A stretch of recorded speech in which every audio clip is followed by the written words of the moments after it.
And this is another beautiful story, and this story is similar or related to what happened in Genesis 11, talking about the Tower of Babel. Now, remember in my previous video, I talked about how a tree which was mighty, very tall, with good fruit, beautiful leaves, and many branches was corrupted by the white tree, which is now in charge of every resources the Creator gave to the first tree to handle through disobedience. This mighty tree once spoke one language, living in harmony, living in love, in unity, until they were cut off from their own roots by implementing the new introduced pattern that opened doors to different kind of evil. Now, this mighty tree that was supposed to keep growing tall, large, and bigger, withered. The fruit that couldn't bear the laws fell from the tree. There are two types of fruit that left this tree, and of which, if you went through my previous video, you understand about these two types of fruits. Now, one was sold as slave, and the other fell from the tree by themselves because they could not bear the damage and the violence. The ones sold as slaves were indoctrinated, identity was changed, and was forced to accept the different pattern and ways of life. This fruit died, germinated to become a tree, bringing forth fruits which didn't have the full knowledge of who they are. They accepted what the white tree, which happened to be their master, told them and defined them to be. Everything about them were manipulated, creating a world of illusion, violence, a world when you betray your brother in favor of the white tree, you are favored. A system that must protect the interests of the white tree, even if it warrants you to unalive your own brother.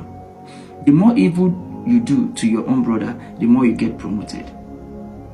And this was what the kind of circumstances that surround the fruit sold as slave. Now, let's talk about the fruit that left this mighty tree that fell by themselves due to the kind of introduced patterns and violence they met. Now, when all these fruits were living in harmony with their branches and their vine connected to the roots, they all have what they contributed to make balance with nature, to make them balance with nature.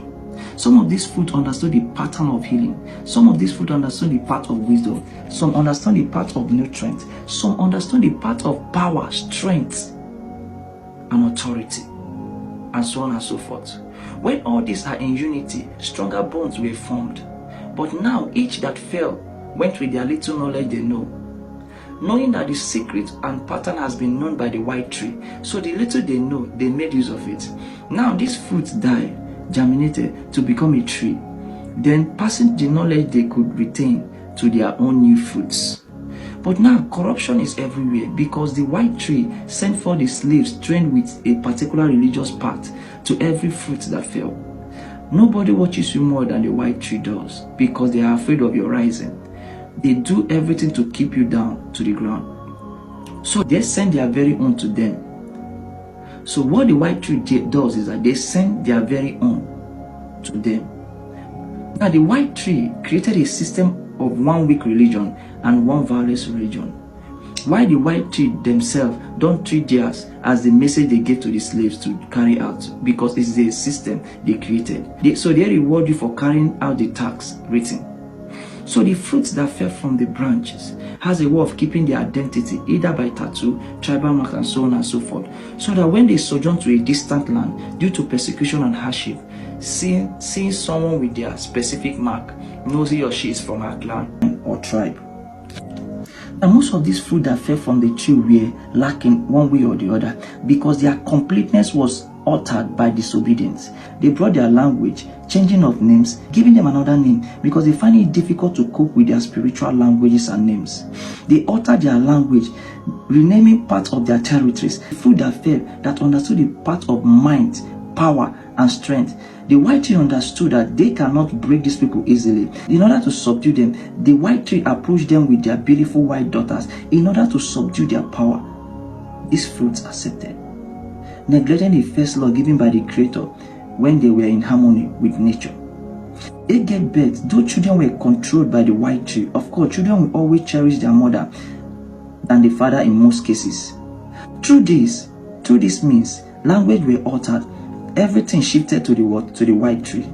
The fruit became weak to fight because you can't fight those of which your offspring came from. In this pattern, the languages were altered. Each fruit that fell became tribes with sound alike or similar or altered language, where there might be a different meaning in another language, where wa become a different meaning in another language, where zo become a different meaning to another, creating disorderliness to the vibration and frequency that was once aligned in one powerful language inspired by the Creator. Now having different languages, every tribe with their own part of aligning vibration and frequency into sound transformed to be a words, now become difficult to those who don't understand. Now, in order to push further, the white tree places a value on their language we speak, which is a spell against our own language. Your DNA understood your own language better than any other. English most times is interpreted backward in order to what? Make a meaning in your language. Now, most of the religion passed down to the fruit was written in their own language. Most times we are meant to pray. Most times we are meant to pray through their language or chant their language and so on. What the white tree do is study how to earnestly keep you what? In confusion, divided, and less. Let me pray for the fruit and tell the fruit, God bless you, that you may remain blessed or low. They created a system that will make you look less about yourself and think great about them.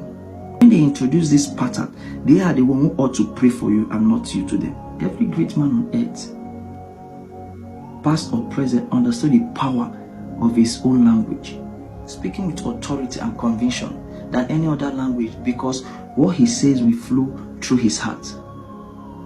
And that is the language registered in his DNA, which connects faster to the universe. Other language flows from the brain because it was given and retained from memorizing. Your language connects you to the universe, causing a change to our working soul in this matrix we find ourselves. The moment you bless your language for another, there is this mighty part of you have subdued. Every language is a spell connecting to the spiritual. This fruit embrace whatever is laid down because they made this system. But the system was designed by the white tree to keep them in chains. See, school is a system, religion is a system, politics is a system, media is a system, language is a system. Now all these things are systems. Now it's left for you to will those systems into what? Self-awakening or be carried away by the matrix. Christ's prayer in John 17 was not for those believing but about knowing. I may believe in a wrong thing and remain in a cycle of just seeing the light. But knowing is when you break out and harnessing the light to become the light. Until the root of those fruit that fell from the once a mighty tree unite and stop the blame, stop the betrayer, and come together and unite, change won't come.